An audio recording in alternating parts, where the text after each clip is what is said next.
In August 2025, Indian Prime Minister Narendra Modi embarked on a highly anticipated diplomatic visit to China, where he met with Chinese President Xi Jinping in the bustling city of Tianjin, marking Modi's first official trip to China in 7 years, a period marked by significant shifts in regional dynamics and global politics. The meeting took place on the sidelines of the Shanghai Cooperation Organization Summit, drawing attention from leaders and analysts worldwide. It signaled a possible thaw in relations after years of tense border standoffs, military confrontations, and deep-rooted mistrust between the two Asian giants. Both leaders acknowledged that ongoing hostility was unsustainable for their nations' futures, and that direct, open dialogue was essential to prevent further escalation and misunderstandings. Xi spoke of the dragon and the elephant coming together, emphasizing the potential for cooperation between two ancient civilizations. Meanwhile, Modi's visit demonstrated a pragmatic willingness to engage, even as deep differences and unresolved disputes lingered.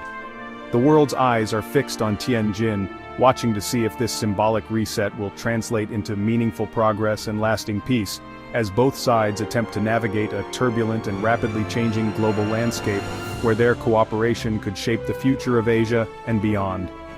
The Tianjin meeting could be a historic turning point in India-China relations, but the path to genuine trust and sustained cooperation remains long, complex, and uncertain, with many challenges still ahead. The Modi-Xi meeting unfolded at a time when India's relationship with the United States was facing one of its most challenging periods in recent memory. Diplomatic ties, once on an upward trajectory, had suddenly soured, casting a shadow over years of cooperation and shared interests.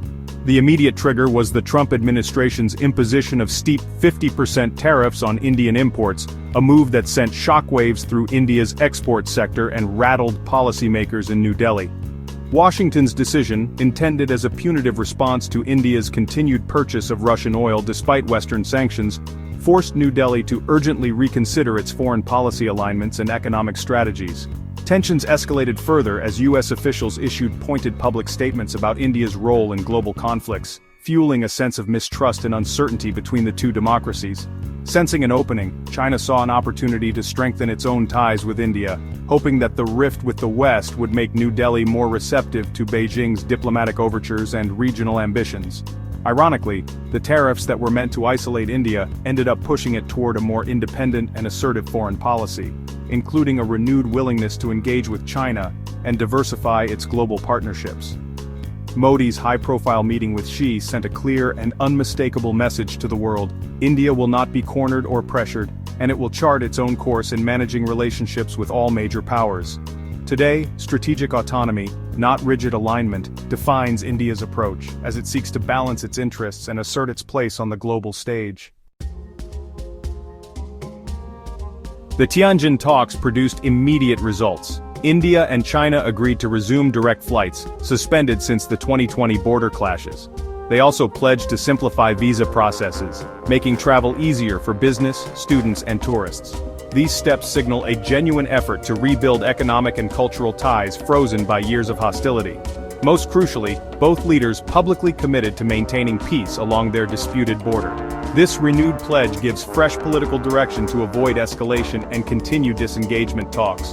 While modest, these measures are vital confidence builders and mark the first real progress in years. The meeting was more than symbolic; it delivered tangible steps toward reconciliation. Despite the positive tone, core challenges remain unresolved, especially the tense, militarized Himalayan border. Tens of thousands of troops remain on high alert, and disengagement is slow and difficult. Economic friction persists, with India's trade deficit with China now exceeding $99 billion, fueling domestic discontent. Indian industries complain of unfair market access and a flood of cheap Chinese goods. China's close partnership with Pakistan, India's arch-rival, further undermines trust. Allegations of Chinese support for Pakistan during recent skirmishes have deepened Indian suspicions. The border, trade imbalance, and strategic rivalries cast a long shadow over any diplomatic breakthrough. Real progress will require sustained political will and difficult compromises on both sides. The recent thaw in India-China relations carries significant global implications, further complicating the intricate web of alliances and rivalries that define today's multipolar world. As new power centers emerge, the balance of influence is constantly shifting. India is preparing to host the Quad Summit, bringing together the US, Japan, and Australia, an alliance widely viewed as a strategic counterweight to China's growing influence in the Indo-Pacific region.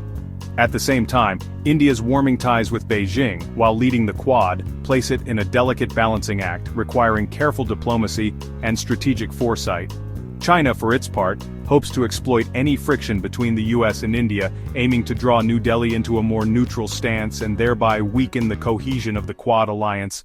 The US and its allies now face a more unpredictable India, one increasingly committed to a policy of multi-alignment, rather than being bound by rigid geopolitical blocs.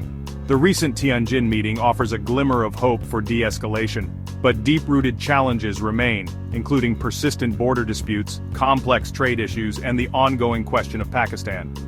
India's nuanced balancing act is a reflection of the complexity and unpredictability that define today's global geopolitics, where alliances are fluid and interests often overlap. Whether the dragon and the elephant can truly move beyond their historic rivalry and forge a new path forward, remains an open and pressing question for the world.